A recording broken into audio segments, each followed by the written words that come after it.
Assalamualaikum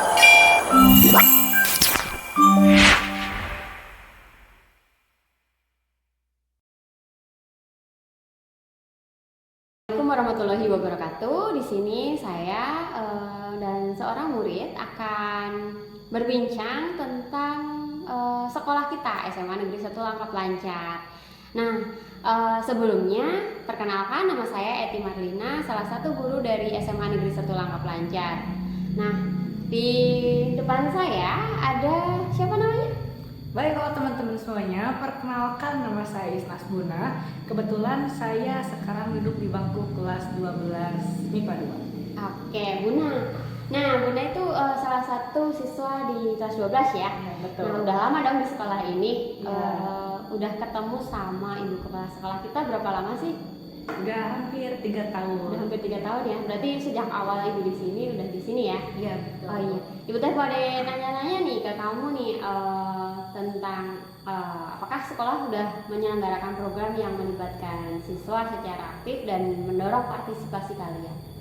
Tentunya sekolah itu sudah sangat mendorong siswa-siswinya untuk berperan aktif dalam memajukan sekolahnya, baik itu dari segi akademik maupun non-akademik, seperti itu, Bu. Ya, bagus banget ya, berarti sekolah Ya. ini mendorongnya banyak banget kegiatan yang dilakukan ya, sepertinya saya lihat-lihat gitu. Ya, walaupun kita bersekolah di daerah perkampungan gitu kan, Bu, nggak sampai nggak mau kalah gitu sama orang-orang di perkotaan gitu, Bu. Saya juga lihat kalian itu aktif banget ya di sekolah. Ketika saya di sekolah lain yang notabene-nya dari saya dari kampung banget sampai yang ke kota ya, kalian itu termasuk yang luar biasa juga ya, prestasinya juga banyak. Ya, tapi seperti yang Ibu ketahui, mungkin kalau misalkan di organisasi-organisasi mau dimanapun sekolahnya gitu, Bu, pasti orang-orangnya itu aja, Bu, kalau misalkan di organisasi gitu. Ya, sama di mana-mana juga ya. begitu sih. Terus kalau informasi tuh di sekolah kita nih, seberapa jelaskah ya sekolah kita menyampaikan informasi terkait peraturan dan prosedur-prosedur yang berlaku di sekolah? Nah, tentunya kan kalau misalkan kita setiap hari Senin ada kegiatan upacara nih, Bu. Nah, tentunya ada pembina upacara yang selalu mewanti-wanti ataupun memberikan informasi melalui upacara tersebut. Nah, ada yang lebih memperjelas lagi kalau misalkan di depan-depan kelas ada tata tertib ataupun aturan-aturan yang sudah ditempel-tempel, dan tentunya di sekolah juga memiliki mading nih, Bu. Banyak sekali informasi gitu yang tercantum di mading tersebut. Bagus banget ya itu tatip time yang dilakukan, dan ditambah lagi guru BK kita luar biasa ya. Aktif banget ya, Bu. Aktif banget ya. Sangat berbaur dengan remaja-remaja tentunya yang lebih up to date gitu, Bu. Kayak remajanya yang emang mungkin ciri khas remaja saat ini emang sangat sulit diatur gitu, Bu, rata-rata gitu. Genset Ya, katanya iya. lah. Udah diinjak dulu. Oke. Nah, memang guru BK kita juga kan masih muda ya, jadi masih up to date banget gitu. Nah, kita kan punya kepala sekolah yang luar biasa banget ya, seorang ibu teh harus di rumah jadi seorang ibu, di sekolah harus jadi pemimpin, dan sekarang kan juga lagi kuliah juga ya. Oh, kuliah. Iya, sekarang lagi S3 beliau di UPI ya. Iya. Luar biasa banget itu pasti, kalau saya kayaknya nggak tahu. Nah, apakah beliau itu menunjukkan pengetahuan yang luas dan pemahamannya yang mendalam tentang sistem pendidikan dan yang dibutuhkan sama siswa? Menurut kamu gimana itu, Bun? Nah, tentunya, Bu, melihat dari prospek kerja seperti itu, Bu, kan sekarang juga udah S3, katanya mau S3.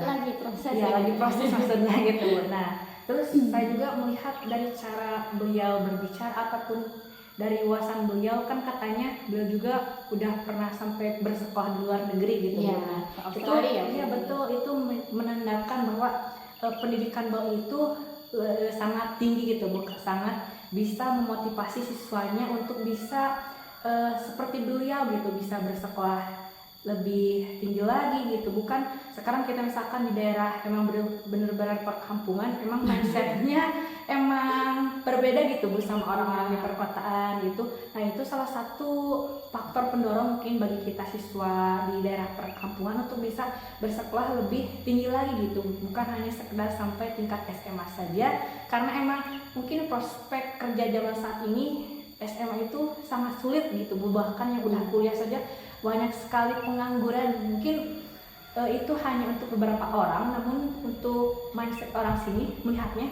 hal tersebut gitu Bu. Jadi kayak ngapain sih gitu kerja maksudnya sekolah tinggi-tinggi ujung-ujungnya gimana, ujungnya gimana. Jadi orang tua sini itu lebih melihat ke condong ke yang negatifnya gitu Bu. Gitu. Jadi kalau kata pepatah gitu, mungkin satu kebaikan itu tertutup sama 1000 kebaikan gitu, maksudnya tertutup sama satu kesalahan gitu maksudnya. Kayaknya teh air apa sih, air Iya. susu yang Gitu. Jadi kayak misalkan banyak sekali hal positifnya tertutupi sama satu orang yang melakukan kesalahan gitu. Kayak misalkan itu mungkin menurut sudut pandang saya tentang orang-orang di sekitar sini gitu. gitu ya. Iya. Rada ini ya, saya sebagai pendatang juga rada tarik nafas gini. Kultur mungkinnya berbeda dengan Berbeda juga gitu.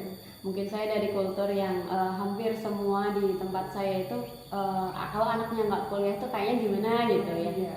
Nah jadi katanya kalau misalkan memang sih pendidikan itu nggak menjamin kita untuk sukses. Betul. Tapi pendidikan itu menutup kemungkinan kita untuk tidak menjadi pengangguran ibaratnya gitu ya. Bahasa enaknya gimana ya? Nah gitu, mungkin Bunda udah ada rencana nih mau kuliah di mana? Sebenarnya masih cari-cari sih Bu, mau di mana gitu. Sudah ada cari-cari beasiswa atau gimana ini rencana pengennya? Iya Bu, soalnya karena emang saya bukan dari keluarga berada juga ya begitu. Terus emang mungkin karena tadi seperti yang saya bilang gitu, mindset orang tua saya gitu, tentunya daerah sini masih terbilang cukup minimal tentang perkuliahan gitu Bu. Jadi kayak emang, tapi saya emang kan saya laki-laki gitu, lapas saya masih panjang gitu. Bukan gak mungkin 2 tahun 1 tahun saya menikah gitu kan. Saya punya apa gitu kan Bu, kalau misalkan secepat itu gitu. Bagus, pemikiran Bunda udah bagus banget. Nah, wayahnya berarti Bunda buat mengubah mindset orang tua. Oh, berarti pentingnya pendidikan gitu ya. Kata orang tua saya kan juga dari keluarga yang kurang ini ya daripada yang lainnya. Nah kata bapak saya, mending saya ngasih pacul nih, ngasih cangkul nih daripada saya ngasih ikannya gitu, ngasih padinya. Jadi biar nyari sendiri gitu daripada kita udah dikasih gitu kan. Kalau harta kan cepat habis ya. Ya benar. Oke, terima kasih. Semoga nanti kamu dapat PTN yang luar biasa gitu ya, yang bisa kamu juga dapat beasiswa juga. Selanjutnya nih Bun, apakah setelah menciptakan suasana sekolah yang penuh rasa kebersamaan yang saling menghormati ke antar siswa, antar guru kayak gitu, menurut kamu gimana? Nah setelah saya sekolah hampir 3 tahun ya Bu. Nah sebenarnya sekolah itu kayak punya program gitu, kalau misalkan hari Jumat gitu dulu mungkin sekarang emang udah jarang gitu. Setiap hari Jumat itu kayak ada kegiatan bersama gitu yang dimana melibatkan seluruh siswa maupun seluruh warga sekolah, baik itu dari guru, ada siswa-siswanya tentunya gitu Bu. Kayak kegiatan senam bersama gitu, kan seluruh melibatkan semuanya gitu Bu. Iya, asik banget itu ya. Benar gitu. Ada makan pagi gitu, maksudnya sarapan pagi gitu. Jadi kayak supaya siswa-siswinya itu walaupun gak sarapan dari rumah, dari sekolah itu kita sarapan sama-sama. Jadi sok bekal ya sarapannya. Jadi terus juga kan tadi ada menghormati gitu Bu. Nah jadi kalau misalkan ada teman-teman yang gak bawa bekal gitu, itu kita kasih gitu. Ya. Korsa lah ya. Sok gitu ya. Memang ya anak-anak di sini kadang nggak sarapan dari rumah, terus sok beli di sini kadang ya. Ada juga yang barengan mungkin ya. Nah, terus apakah kepala sekolah itu memberikan inspirasi dan motivasi yang membuat Anda bangga menjadi bagian dari sekolah ini?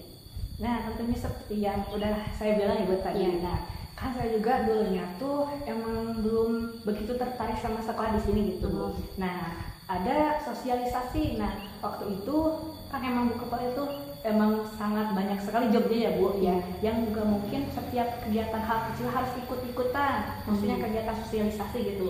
Nah, kebetulan waktu ke sekolah saya, Ibu Kepala hadir. Nah, di sana itu Bu Kepala berbicara tentang bagaimana dia studi di luar negeri. Nah, saya juga, wah, kalau misalkan kepala sekolahnya kayak gini, muridnya bisa dong kayak gitu kan gitu. Jadi itu salah satu motivasi saya bisa bersekolah di sini gitu Bu, kayak saya bisa gak sih kayak Bu Kepala gitu Bu gitu. Insya Allah bisa ya, pasti bisa dah Bunda. Udah dari bahasanya juga udah memahami ya, nggak seperti saya ini. Oke. Kayaknya cari beasiswa di luar negeri kayaknya bisa. Teman-teman saya tuh banyak yang dari lulusan luar negeri itu yang pas saya ngajar di luar, di kota. Gelar-gelarnya ge, iya gelar apa?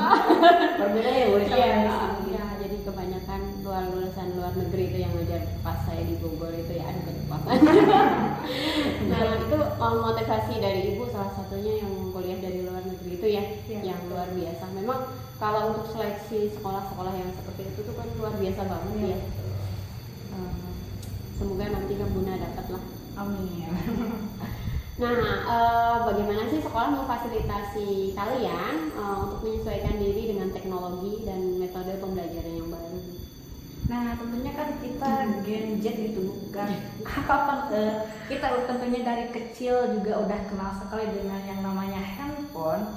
Nah, dan kebetulan sekolah kita juga tidak ada melarang gitu ke sekolahnya untuk membawa handphone karena untuk memfasilitasi pembelajarannya. Jadi, kalau misalkan ada materi ataupun pembahasan-pembahasan yang belum lengkap gitu di sekolah, nah kita juga bisa mencari referensi dari internet, berbagai informasi-informasi yang tentunya di handphone itu sudah lebih lengkap. Nah, jadi kalau misalkan sekolah kan ada teknologi, maksudnya kayak TV besar gitu Bu. Nah, itu tuh gak begitu terlalu kuda gitu, kita kayak bisa gitu secara sedikit-sedikit lah cara menggunakannya. Jadi kalau misalkan sekolah punya teknologi baru gitu Bu, kayak pembelajaran tersebut, fasilitas untuk pembelajaran maksudnya, kita gak terlalu kudet banget gitu cara menggunakannya gitu maksudnya. Biar gak beda sama yang di kota ya. Betul. Bisa nanti pas kuliah deh, aduh Sok kita apa gitu ya. Nah, di sini juga difasilitasi komputer juga buat kalian belajar juga ya, walaupun laptop di sini masih minim banget ya buat siswa-siswa. Oke, bagaimana sih sekolah mendorong kalian untuk tetap terbuka dan siap menghadapi perubahan dengan sikap yang positif? Ya, jadi kan kita kan perubahan banget ya di dunia, terutama di dunia kerja ini.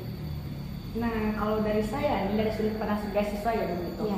Kan pas awal-awal emang datang ke sini gitu kayak malu banget sama kakak kelas gitu, sama guru-guru. Nah, malu ya? Iya malu. Nah, semakin bisa beradaptasi gitu, kayak kita tuh belajar mencari-cari bagaimana sih cara ikutan lomba-lomba gitu Bu. Nah, kita kan jadi bisa terbuka sama kakak kelas maupun sama guru-guru gitu, sampai kita bisa mengikuti lomba-lomba ataupun poin plusnya kita bisa juaranya gitu kayak gitu.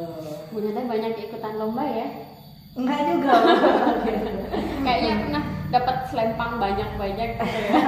Itu poin plusnya gitu. Ya, jadi kita harus ikutan organisasi setidaknya di sekolah. Nanti di kampus juga jangan kupu-kupu ya. Ya, siap Bu. Harus ikut organisasi biar IPK nggak tinggi-tinggi banget, tapi tetap ya organisasi itu saya rasa itu sangat penting banget karena benar-benar buat melatih kita buat itu ya. Bermasyarakat itu salah satu pertama itu karena kita ujian pada akhirnya adalah di masyarakat gitu ya. Kembali lagi ke masyarakat ya Bu. Iya, semuanya kan kembali ke masyarakat. Kita adalah warga ya, makhluk sosial. makhluk sosial. Nah, yang terakhir nih Bun, apakah sekolah mendorong kalian untuk bekerja sama dalam proyek atau kegiatan yang melibatkan banyak pihak nih, seperti teman sebaya atau guru gitu? Nah, seperti yang sudah saya bilang ya Bu, tadi kan tentunya saya emang cukup aktif ya di sekolah gitu. Nah, saya juga merupakan anggota OSIS juga. Nah, itu kan Bu, kalau misalkan OSIS juga punya program kerja ataupun kegiatan yang harus melibatkan siswa, karena tentunya sebuah kegiatan gak akan seru Bu, kalau gak ada yang dilibatkan. Iya, gitu. panitia aja ya. Iya, mungkin panitia aja gitu. Nah jadi kita tuh membutuhkan melibatkan atau baik itu siswa, guru. Nah lalu hubungannya sama guru apa gitu kan Bu? Nah kan kita misalkan mengadakan lomba-lomba nih, Iya. nah tentunya siswa ini jadi peserta dong. Nah guru-guru tentunya yang sudah lebih berpengalaman ditunjuk menjadi seorang juri gitu. Jadi kita tuh biasanya nggak perlu mencari-cari ke luar gitu. Kalau juri-juri tentunya sekolah kita juga sudah banyak juri-juri yang sudah profesional gitu, cara menilai berbagai lomba yang diajukan ataupun diadakan oleh OSIS gitu. Iya. Luar biasa ya, guru-guru kita tuh banyak banget yang ahli-ahli, terutama guru kita kan muda-muda banget ya. Iya, Lagi ini juga pada- muda. Udah. Nah, begitulah paparan apa ya dari Buna, salah satu siswa di SMA Negeri 1 Langkap Lancar terkait dengan besok untuk PKKS ya. Nah, terima kasih untuk tampilannya dan sekian dari kami. Iya. Wassalamualaikum warahmatullahi wabarakatuh.